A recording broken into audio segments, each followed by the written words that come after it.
Have you ever wondered if the universe sends us exactly what we need, exactly when we need it most? The rain had been falling for 3 days straight when I found her. November in Nashville can be brutal. Not the bitter cold of northern winters, but a wet, bone-deep chill that seeps into everything. I remember standing at my study window that Sunday evening, watching the water cascade down the wrought iron gates at the end of my driveway, when I saw something that didn't belong. A dark shape, crumpled against the stone pillar. My name is Nathan Chambers. I'm 42 years old, and 2 years ago, I buried the love of my life. Caroline had been everything to me, my wife, my best friend, the mother of my 2 children. When the cancer took her, I thought I'd never feel anything again. I was wrong, but I'm getting ahead of myself. I grabbed my rain jacket and ran. My feet splashed through puddles that had formed along the gravel path, and my heart hammered in my chest. As I got closer, I could see it was a woman. She was curled against the pillar, her dark hair plastered to her face, her clothes soaked through. She wasn't moving. "Hey," I called out, dropping to my knees beside her. "Hey, can you hear me?" She stirred, and her eyes fluttered open. They were the color of warm honey, and even in the grey light of that rainy evening, they held a spark of something fierce. Fear, maybe, or determination. She tried to speak, but only a weak cough came out. "Don't try to talk," I said. "I'm going to get you inside." I scooped her up. She weighed almost nothing, which worried me, and carried her through the gates, up the driveway, and into my house. The warmth of the foyer hit us like a wave, and I felt her body shiver violently against mine. "Daddy?" My daughter's voice came from the top of the stairs. Lily was 6 years old, with her mother's auburn hair and my grey eyes. She stood in her unicorn pajamas, clutching her stuffed rabbit, looking down at us with wide eyes. "Lily, sweetheart, go get some towels from the bathroom, the big fluffy ones."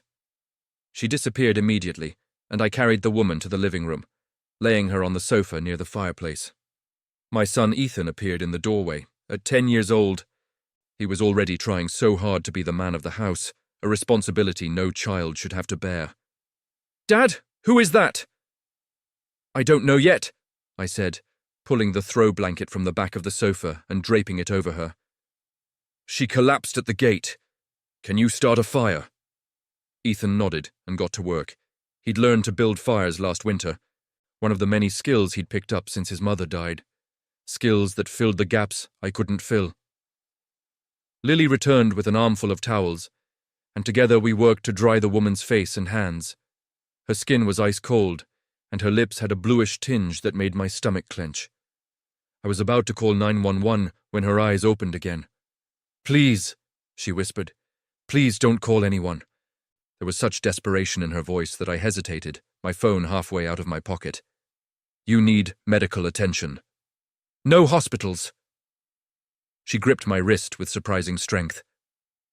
"No police. Please, I just need to rest." I looked at Ethan, then at Lily.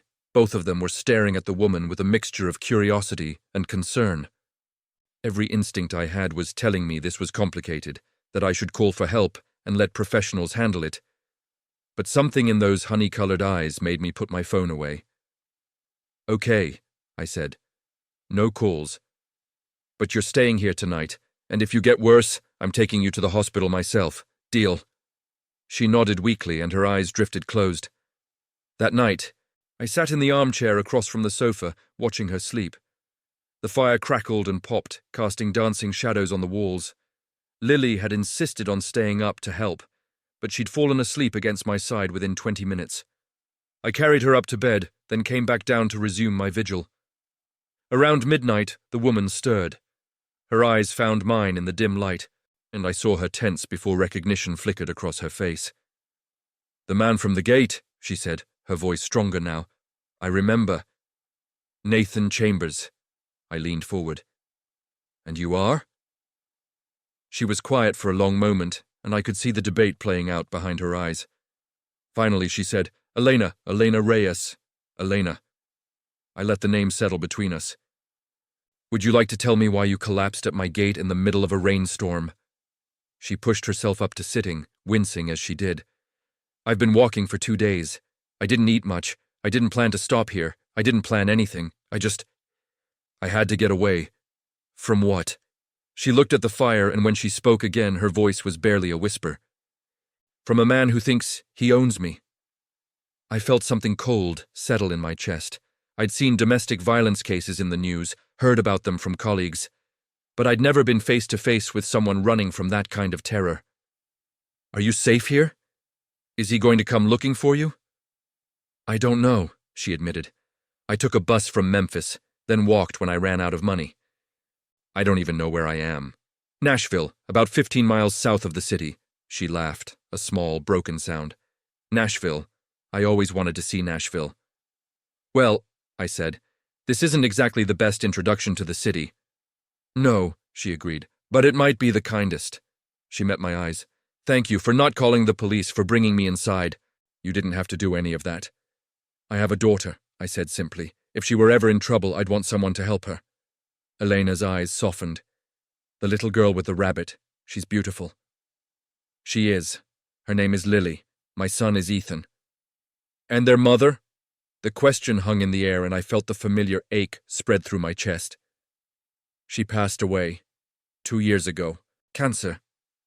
I'm sorry, Elena said, and the way she said it, without the awkward pity I'd grown so accustomed to, made me believe she meant it. We sat in silence for a while, the fire crackling between us.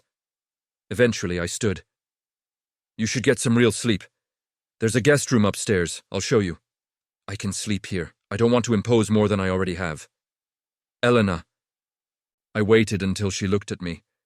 You're not imposing. You're surviving. There's a difference. I helped her up the stairs. She was steadier now, though I could feel her trembling with exhaustion. The guest room was at the end of the hall, across from Lily's room. It had been Caroline's reading room once, her sanctuary. After she died, I'd converted it, unable to bear the sight of her empty chair by the window. There are clothes in the dresser, I said. My sister leaves things here when she visits. Help yourself to whatever fits. Bathroom is through that door. And Elena? She turned, her hand on the doorframe. Tomorrow we'll figure out what comes next, but tonight, just rest. You're safe here. The look she gave me then, gratitude and disbelief and something I couldn't quite name, stayed with me long after I'd gone to bed. The next morning, I woke to the sound of voices downstairs. For a moment, I forgot about Elena, forgot about the stranger I'd brought into my home. Then I heard Lily's high-pitched chatter and a softer voice responding, and everything came rushing back. I found them in the kitchen. Elena was standing at the stove, wearing a pair of my sister's jeans and a soft grey sweater, flipping pancakes while Lily sat on the counter beside her, chattering about her stuffed rabbit's birthday party. And Mr. Whiskers wants chocolate cake, but I told him that's only for people's birthdays. So he's getting carrot cake instead because he's a rabbit, and rabbits like carrots, right? That sounds very reasonable, Elena said, sliding a pancake onto a plate. I think Mr. Whiskers is lucky to have such a thoughtful friend. Lily beamed. Ethan was at the table, watching the scene with an expression I couldn't read. When he saw me, he stood. Dad, she made breakfast. I see that. I walked into the kitchen, my eyes on Elena. In the morning light, I could see the bruise on her cheekbone that I'd missed the night before, the dark circles under her eyes. But I could also see strength in the set of her jaw, in the way she moved with quiet efficiency. You didn't have to do that. I wanted to, she said. It's the least I can do. Elena's teaching me how to flip pancakes, Lily announced. Watch, Daddy. She grabbed a spatula and attempted to flip one, sending it flying across the kitchen. It landed on the floor with a splat. For a moment, there was silence. Then Elena laughed, a real laugh, warm and surprised, and Lily dissolved into giggles, and even Ethan cracked a smile. I found myself laughing too, and it struck me that I couldn't remember the last time this kitchen had heard that sound. After breakfast, once the kids were settled with their weekend activities, Lily with her coloring books, Ethan with his video games, I sat down with Elena in the living room. So, I said, what's the plan? She wrapped her hands around her coffee mug. I don't have one. I don't have anything. He controlled the money, the car, everything. I left with the clothes I was wearing and $40 I'd hidden over 3 months. What about family? Friends? My mother passed when I was 15. My father. He's not someone I can go to. She set down the mug. I was a housekeeper before I met Daniel. I'm good at it. I was thinking maybe I could find work somewhere, save enough for a bus ticket to somewhere further away. Where would you go? I don't know, somewhere he'd never think to look. I thought about this woman, alone in the world, running from a man who hurt her. I thought about my empty house, the rooms that hadn't been properly cleaned in months because I couldn't keep a housekeeper longer than a few weeks. They all left eventually. Too much sadness, they said. Too much quiet. I have a proposition, I said. Elena tensed, and I realized immediately how that sounded. Not like that, I said quickly. I mean, look, I need help. Since my wife died, I've been barely holding things together. I run a music production company, which means long hours and unpredictable schedules. The kids need stability I can't always give them. I've hired housekeepers, but none of them stay. Why not? I hesitated. Because this house is sad, because I'm sad, and people don't know how to be around that. Elena was quiet for a moment. I know how to be around sad, she finally said. I've been around sad my whole life. So here's what I'm thinking. You need a safe place to stay? A job. Time to figure out your next move. I need someone to help with the house and the kids. You could stay in the guest room, I'd pay you a fair salary, and when you're ready to move on, you move on. No obligations, no strings. She stared at me. Why would you do this? You don't know me. I know enough. I leaned forward. I know that you walked for 2 days to escape something terrible. I know that you collapsed at a stranger's gate, and your first thought was to ask me not to call for help, because you were more afraid of being found than of dying in the rain. I know that you got up this morning and made breakfast for my children like it was the most natural thing in the world. I paused. And I know that my daughter hasn't stopped smiling since you flipped that pancake onto the floor. Elena's eyes glistened, but she didn't cry. I got the feeling she'd trained herself not to cry a long time ago. 1 month, she said. A trial period. If it's not working for either of us, I'll leave. No hard feelings. Deal. I extended my hand and she took it. Her grip was firm, her palm warm against mine, and something passed between us in that moment. An understanding, maybe. A beginning. The first few weeks were an adjustment for everyone. Elena moved into the guest room and quickly established routines that transformed the house. She was up before any of us, starting coffee and preparing breakfast. By the time I came downstairs, the kitchen would smell like fresh biscuits or cinnamon oatmeal, and there would be a packed lunch waiting for each of the kids. She cleaned with a kind of focused intensity that I came to understand was her way of working through things. The floors gleamed, the windows sparkled, but it was more than that. She brought life back into the rooms. Fresh flowers appeared on tables. The curtains that had been drawn for 2 years were pulled open to let in light. Lily attached herself to Elena immediately, following her around the house like a shadow. Elena, can you braid my hair like a princess? Elena, will you read me a story? Elena, do you think Mr. Whiskers would like a bath? To her credit, Elena was endlessly patient. She French braided Lily's hair with nimble fingers. She read picture books with different voices for each character. She gently explained that rabbits don't like water, but offered to make Mr. Whiskers a special bed instead. Ethan was more cautious. He watched Elena with wary eyes, as if waiting for her to reveal some hidden agenda. I understood his hesitation. He'd been burned before, by well-meaning relatives who treated him like a fragile thing, by housekeepers who tried too hard to replace what couldn't be replaced. But Elena never pushed. She seemed to sense that Ethan needed space, and she gave it to him. She made his favorite meals without asking what they were, having noticed what he ate most enthusiastically. She left his room alone unless he specifically asked for something. And slowly, gradually, his walls began to crack. One evening, about 3 weeks in, I came home from work to find them at the kitchen table, heads bent over Ethan's math homework. See, the trick with fractions is to find the common denominator first, Elena was saying. It's like finding a language that both numbers speak. Ethan nodded, scribbling something in his notebook. Oh, that actually makes sense. Your mom teach you that? The question slipped out before I could stop it. Elena looked up and I saw something flicker across her face. My mother was a teacher, before she got sick. She must have been a good one, Ethan said, not looking up from his homework. She was. Elena's voice was soft. The best. That night, after the kids were in bed, I found Elena in the kitchen, staring out the window at the darkness. I'd noticed she did this sometimes, retreated into herself when she thought no one was watching.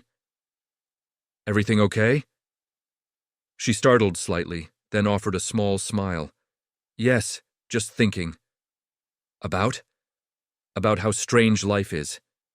She turned to face me. 3 weeks ago, I was sure I was going to die at that gate. Now I'm helping a 10-year-old with his math homework and teaching a 6-year-old how to make snow angels with flour. She laughed softly. Lily wanted to know what snow felt like. We made quite a mess. I saw the flour all over the floor, I admitted. I thought maybe you'd had a baking accident. Something like that. She was quiet for a moment. And Nathan, can I ask you something? Of course. Your wife, what was she like? The question caught me off guard. People rarely asked about Caroline anymore. They danced around her memory, treated it like something fragile and forbidden. But Elena's question was simple, direct, genuinely curious. She was. I searched for the right words. She was like sunlight. Everything she touched came alive. She could walk into a room full of strangers and leave with a dozen new friends. She made everyone feel seen. How did you meet? College. She spilled coffee on me in the library. I smiled at the memory. She was so apologetic. She offered to buy me a new shirt. I told her she could buy me dinner instead. We were married 3 years later. That sounds like a movie. It was. The whole thing was. The familiar ache settled in my chest. 18 years. It wasn't enough. No, Elena said quietly. It never is. I looked at her then, really looked at her, and I saw something I recognized. Not pity, I'd had enough of that to last a lifetime, but understanding, the kind that only comes from having lost something precious. Do you want to know what I see? She asked. What do you see? I see a man who loved deeply and lost terribly, and who has been holding his breath for 2 years, afraid that if he starts living again, it means forgetting her. She held my gaze.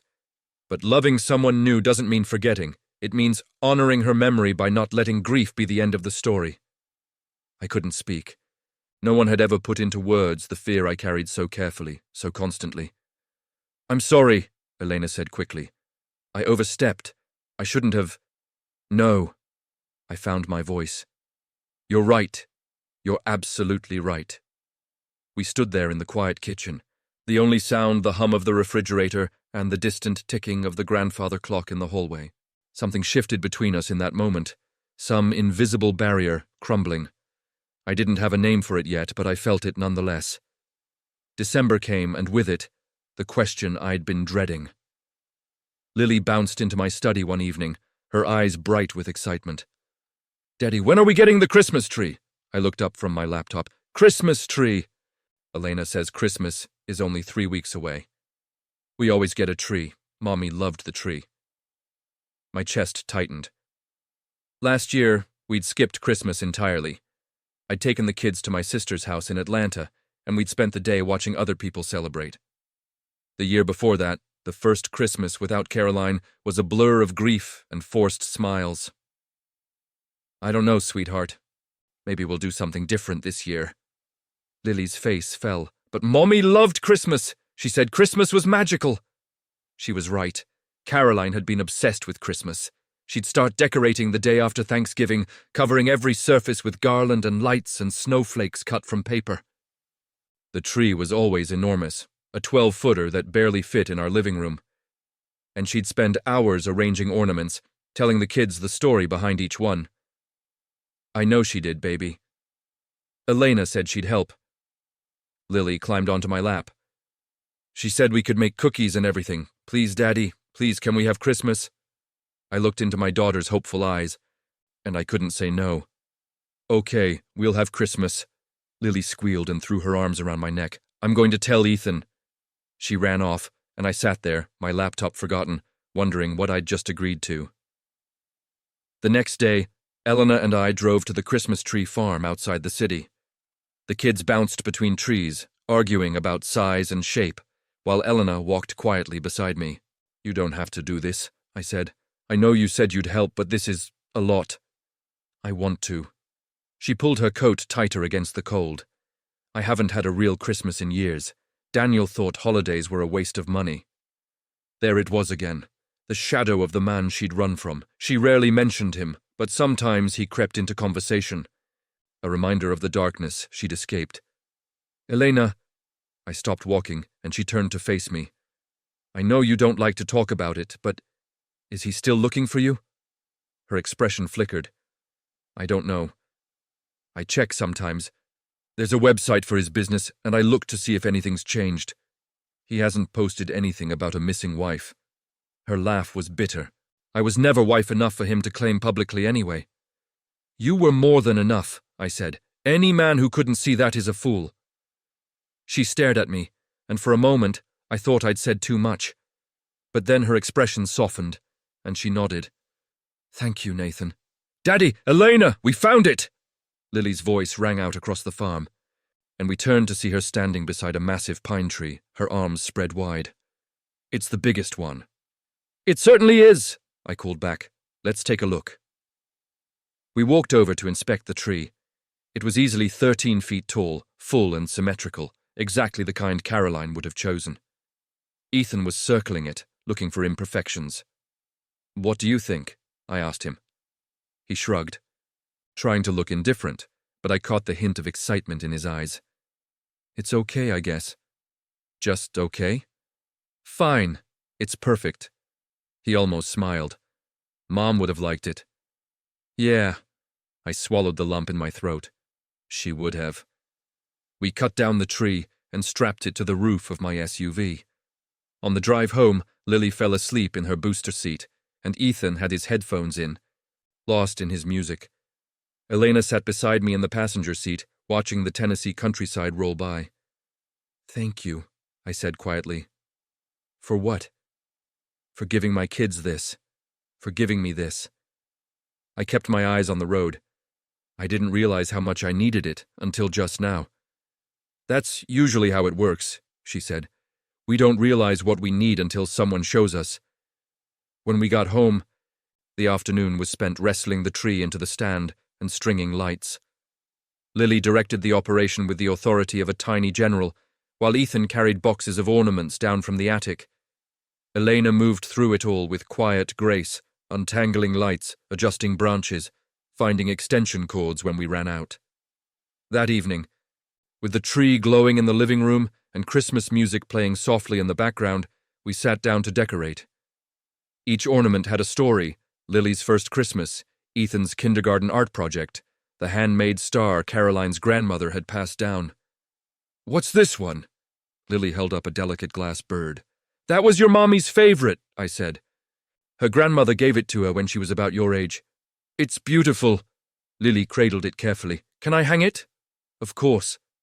I watched as she climbed on the step stool Elena held steady and placed the bird near the top of the tree.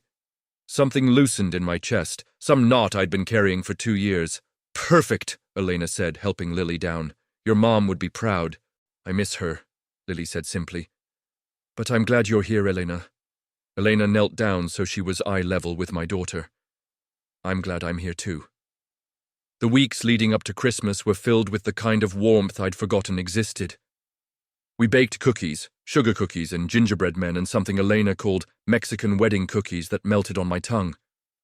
We watched holiday movies, the 4 of us piled on the sofa with blankets and hot chocolate. We drove around the neighborhood, looking at light displays, Lily pressing her face to the window in wonder. And through it all, I watched Elena. I watched her read to Lily at bedtime, her voice soft and soothing. I watched her help Ethan with his science project, patient and encouraging. I watched her move through my house like she belonged there, filling spaces that had been empty for so long. I was falling for her. I knew it even as I tried to deny it. Every time she laughed, every time her eyes met mine across the dinner table, every time her fingers brushed against mine while passing dishes, I felt it. A warmth spreading through my chest, a lightening of the weight I'd carried for so long, but I couldn't act on it. She was vulnerable, dependent on me for shelter and safety. She'd escaped one man who'd controlled her. I wouldn't become another. Christmas Eve arrived, and with it, my sister Rebecca and her husband. They'd planned to take the kids for the afternoon, giving me time to wrap presents and set up Santa's display. "She's good," Rebecca said, watching Elena help Lily into her coat. "Really good." "She's the housekeeper," I said, though even I could hear how hollow the words sounded. Rebecca gave me a look. "Nathan, I haven't seen you smile this much in 2 years. I'm not saying it's a bad thing." She put her hand on my arm. "Caroline would have wanted you to be happy. You know that, right?" I didn't answer, and she didn't push. That evening, after the presents were wrapped and arranged under the tree, I found Elena on the back porch, looking up at the stars. The night was cold but clear, the kind of winter evening that felt full of possibility. "Everything okay?" She turned. "Just getting some air." I came to stand beside her. "You've been quiet tonight. And Christmas makes me remember things." She wrapped her arms around herself. "Good things and bad things, all mixed together. Want to talk about it?" She was quiet for a moment. "My mother loved Christmas. After she died, my father stopped celebrating. He said there was no point without her." Her voice caught. "I think that's when I first learned that love could be a prison as much as a freedom." "Elena, I promised myself I'd never be like that," she continued. "That I'd never let love make me small. And then I met Daniel, and I forgot everything I'd promised." She shook her head. "He didn't start out cruel. They never do. It was little things at first, controlling what I wore, who I saw, where I went. By the time I realized what was happening, I didn't know how to get out. But you did get out." "I did." She looked at me, and in the starlight, her eyes were luminous. "Because I remembered something. I remembered that I'm more than what he made me believe. I'm more than the small, scared thing he wanted me to be." She paused. "This house, you and the children, you've helped me remember that." I reached out and took her hand. It was the first time I'd touched her like this, not to guide her upstairs or pass her a dish, but simply to touch her. Her fingers were cold against mine, but she didn't pull away. "Elena, I need to tell you something." "Nathan, please, let me say this." I took a breath. "When you came here, I thought I was helping you. I thought I was being charitable, giving a safe place to someone who needed it, but somewhere along the way you started helping me. You brought life back into this house. You made my children smile. You made me smile." I squeezed her hand. "And I'm falling for you. I know I shouldn't. I know it's complicated. But I can't pretend anymore." And she was silent for so long that I thought I'd ruined everything. Then she stepped closer, and her free hand came up to rest against my chest, right over my heart. "I'm falling for you too," she whispered. "I've been falling since that first night, when you carried me inside instead of calling the police. When you looked at me like I was a person instead of a problem." "What do we do?" I asked, my voice rough. "I don't know, but I know I don't want to run anymore." She looked up at me. "I'm tired of running." "Then stay." I cupped her face in my hands. "Stay here with us, not as the housekeeper, as whatever you want to be." "What about the children?" "They love you." "They've loved you since the moment you walked into their lives." She smiled, that rare, radiant smile that transformed her face. "Then yes, I'll stay." I kissed her then, under the stars on Christmas Eve, and the world felt full of light. Christmas morning was chaos in the best possible way. Lily was up at dawn, bouncing on my bed, shouting about Santa. Ethan tried to maintain his cool preteen demeanor, but his excitement was obvious. And Elena was there, in the doorway, her eyes still sleepy, looking at my family like she couldn't quite believe she was part of it. We gathered in the living room, and presents were distributed with great ceremony. Lily tore through wrapping paper with abandon. Ethan was more methodical, carefully opening each gift and setting aside the paper. Elena watched them with a soft smile, occasionally meeting my eyes across the room. When the kids were absorbed in their new treasures, I handed Elena a small box. "For you." She looked surprised. "You didn't have to." "I wanted to." She opened it and gasped. Inside was a delicate gold necklace with a small star pendant. "Nathan." "You're the star that led me back to living," I said quietly. "I know it's cheesy, but—" She kissed me before I could finish. It was brief. We were in front of the children after all, but it was enough. "It's perfect," she said. "Thank you." Lily looked up from her new doll. "Daddy, why did you kiss Elena?" Ethan's head snapped up. He looked between us, his expression unreadable. I glanced at Elena, and she nodded. I took a breath. "Well, sweetheart, because I care about her very much. Like more than just a friend. Like how you cared about Mommy?" The question hit me like a punch to the chest. "I will always love your Mommy," I said carefully. "Nothing will ever change that. But sometimes the heart has room for new love too. And Elena makes me happy, and she makes you happy, and I think Mommy would have wanted us to be happy." And Lily considered this with the seriousness only a 6-year-old can muster. "Elena, do you make my daddy smile?" Elena knelt down beside her. "I try to." "Good." Lily nodded decisively. "Then I think it's okay." I looked at Ethan, my heart in my throat. He'd been silent through this exchange, and I couldn't read his expression. "Ethan, what do you think?" He stood up slowly, and for a terrible moment, I thought he was going to walk out. Instead, he came over and stood in front of Elena. "My mom said something to me before she died," he said.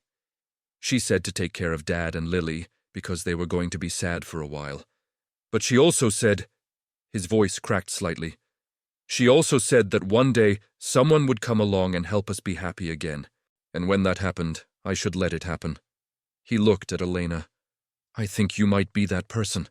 Elena's eyes filled with tears. "Ethan."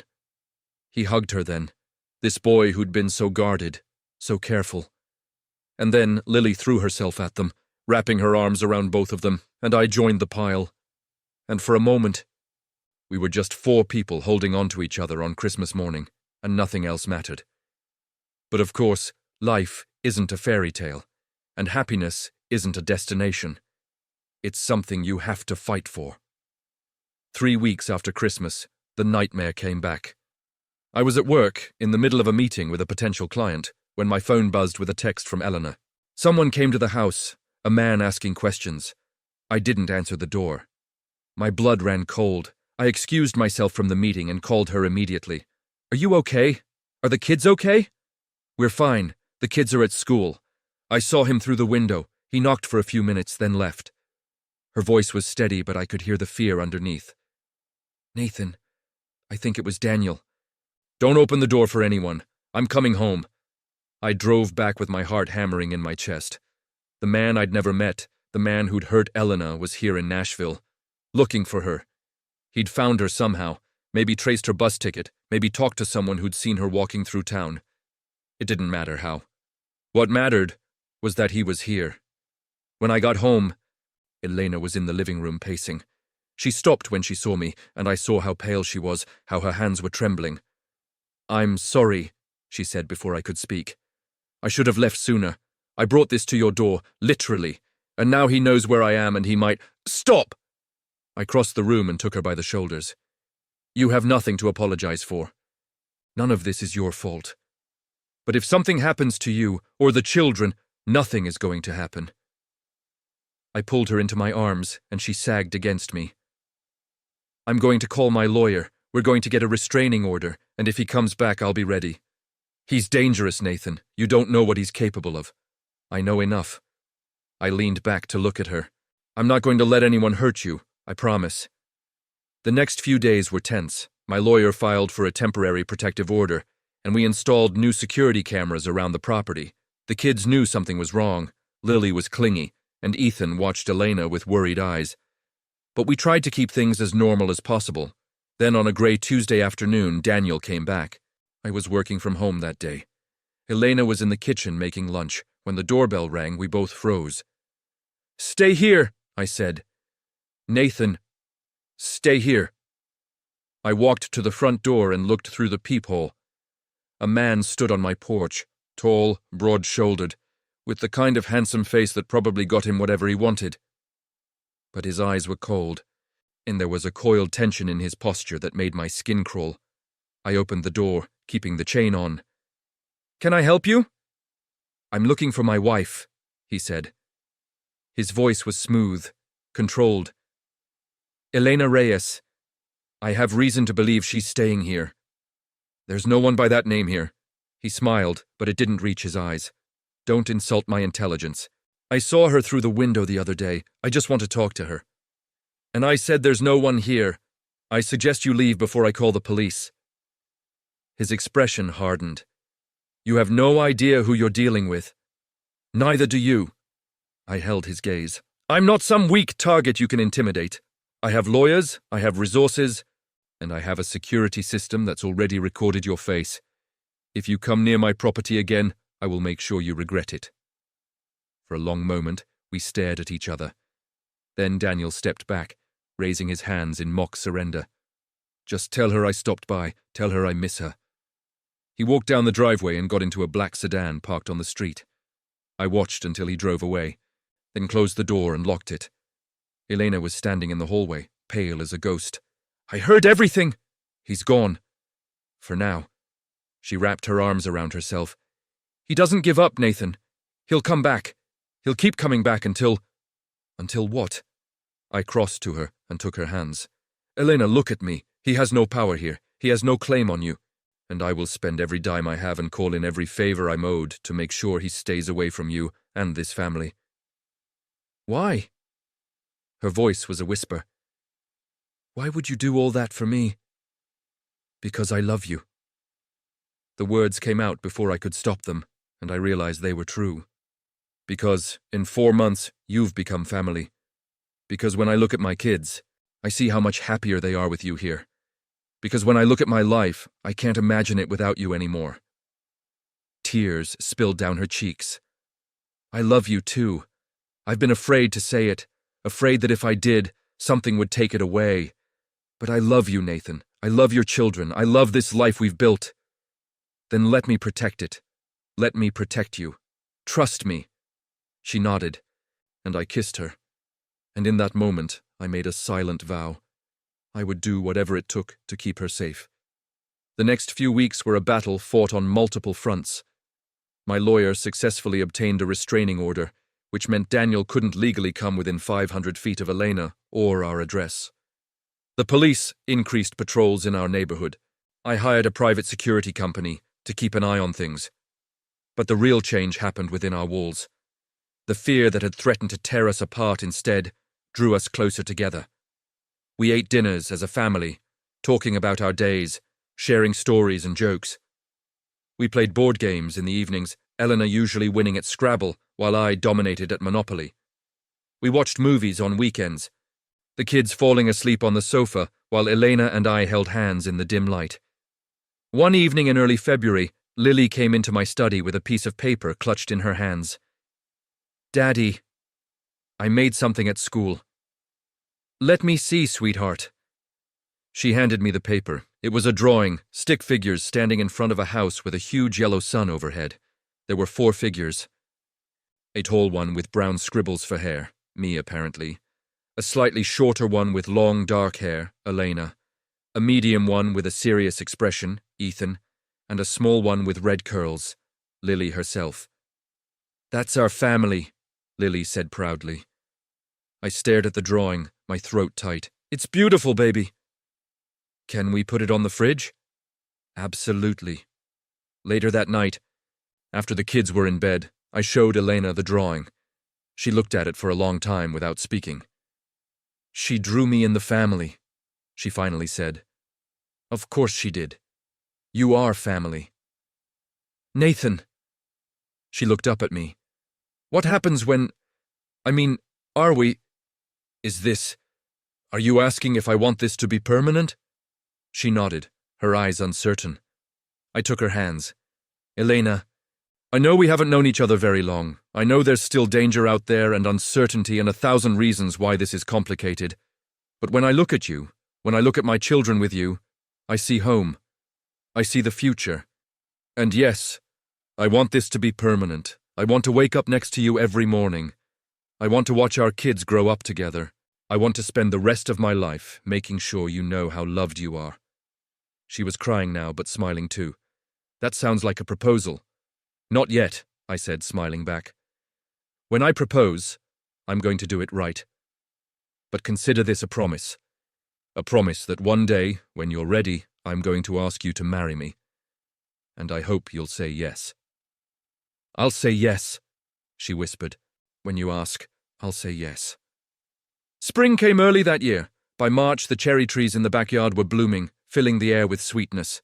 The kids had adjusted to the new normal. Ethan had stopped watching the windows, and Lily had announced to her entire class that she had a new, almost mommy. Daniel had stayed away, whether due to the restraining order or something else. I didn't know. My lawyer had found out that he was facing legal troubles of his own back in Memphis. Something about fraud charges related to his business. It seemed he had bigger problems than chasing his escaped wife. On a warm Saturday afternoon, I gathered the kids in the living room. Elena sat beside me, her hand in mine. I have something important to ask you both, I said. Ethan and Lily looked at me expectantly.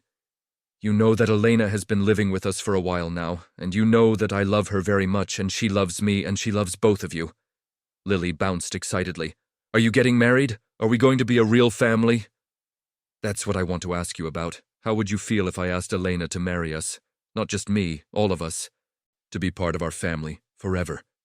Ethan was quiet for a moment, and I saw him glance at the photo of Caroline that still sat on the mantel. Then he looked at Elena, and something in his expression softened. Mom said to let it happen, he said, when the right person came, and Elena's the right person. Elena made a small sound, half laugh, half sob. Lily threw herself at Elena, wrapping her arms around her. Please say yes, I want you to be my mommy. Lily, I said gently, Elena will always be Elena, but she can also be like a mom to you, in her own way, okay? Okay, Lily pulled back, looking at Elena with fierce determination. Will you be my Elena, mommy? Elena laughed, tears streaming down her face. I would love nothing more. I pulled the ring box from my pocket, a simple band with a small diamond, because I knew Elena didn't need grand gestures. She needed truth and safety and love, and that's what I was offering. Elena Reyes, I said, dropping to one knee. Will you marry me? Will you be my wife and a mother to my children and the center of this family we've built together? Yes, she said. Yes, yes, yes. I slid the ring onto her finger, and then we were all hugging, me and Elena and Ethan and Lily. A tangle of arms and tears and laughter. And in that moment, I felt something I hadn't felt in 2 years. I felt whole. The wedding was small, held in our backyard on a perfect June day. Just family and a few close friends, surrounded by blooming roses and the sounds of birds singing in the trees. Elena wore a simple white dress that made her look like an angel, and Lily walked down the makeshift aisle as flower girl, scattering petals with more enthusiasm than accuracy. When the officiant asked if anyone objected, Ethan stood up. My heart stopped, but then he smiled.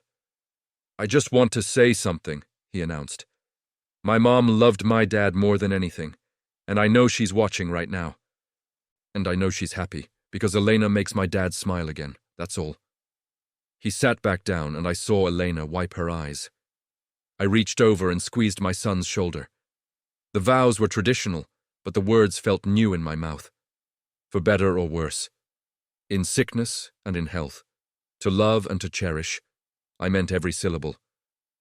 When we were pronounced husband and wife, Lily cheered loudly enough to startle the birds from the trees.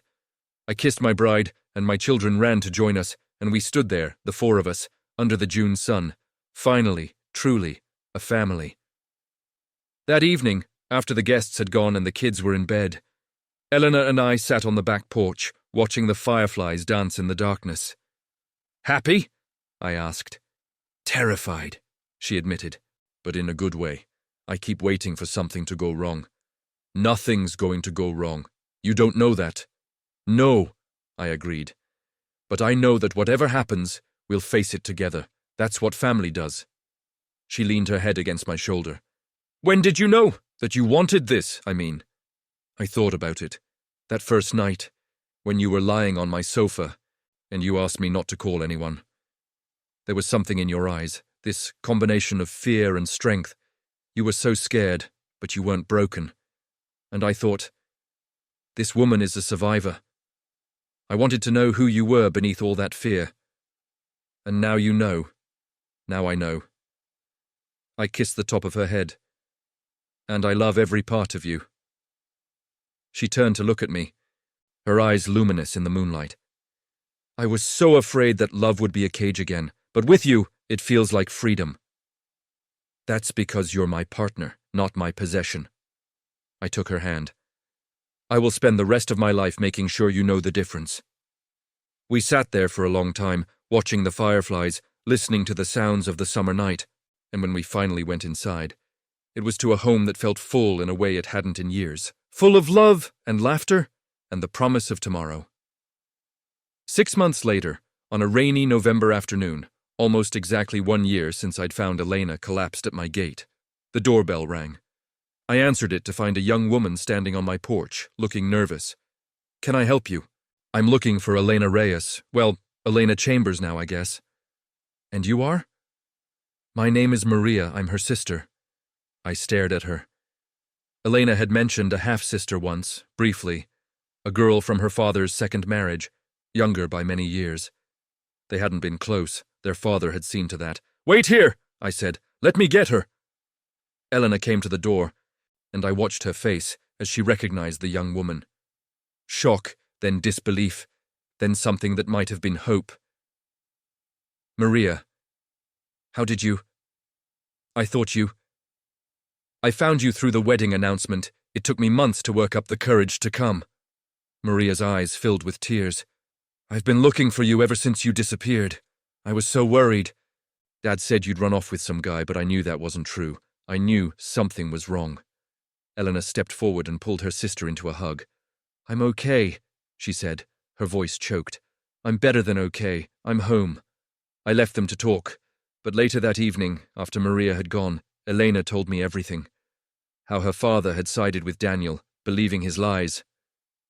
How she'd felt completely alone, with no family to turn to. How she'd written off her little sister, assuming Maria felt the same as their father. But she didn't, Elena said, wonder in her voice. She looked for me. She cared. Of course she did. You're worth caring about. Elena smiled, and it was the brightest smile I'd ever seen. I have a family again. A real family. A husband who loves me, 2 beautiful children, and now a sister who wants to be part of my life. That's what happens when you stop running, I said. You find the people who want to run toward you. She kissed me then, and I tasted the salt of her tears, and I thought about how far we'd both come. 2 broken people who'd found each other on a rainy night and built something beautiful from the wreckage. A year after that, Lily started 2nd grade, and Ethan entered middle school. We watched them grow, celebrating their successes and helping them through their struggles. Maria became a regular presence in our lives, visiting every few months, eventually moving to Nashville to be closer. And through it all, Elena was there, my partner, my wife. The woman who'd taught me that love, when it's real, doesn't diminish what came before. It builds upon it. Sometimes I still think about that rainy November night when I found her at my gate. What if I'd called the police like any reasonable person would have? What if I'd sent her away? What if I'd been too lost in my own grief to see her need? But I didn't. Something made me carry her inside, made me trust her when she asked me to. Something that might have been fate, or destiny, or simply the universe reminding me that it wasn't done with me yet. My children told me the truth about Elena before I was ready to hear it. They saw what I was too scared to see, that she belonged with us, that she was meant to be part of our story. And she was. She is. This is the story of how a widowed millionaire found a woman collapsed at his gate and brought her home. But more than that, it's the story of how she saved us, me and my children, as much as we saved her. It's a story about second chances and found families and the courage to love again after loss. It's our story, and it's not over yet. Because love, I've learned, is not a destination. It's a journey. And I'm grateful every day that Elena is walking it beside me. So if you're out there, scared and alone, wondering if life will ever get better, let me tell you something I've learned. The universe has a way of putting the right people in our path exactly when we need them most. All we have to do is open the door.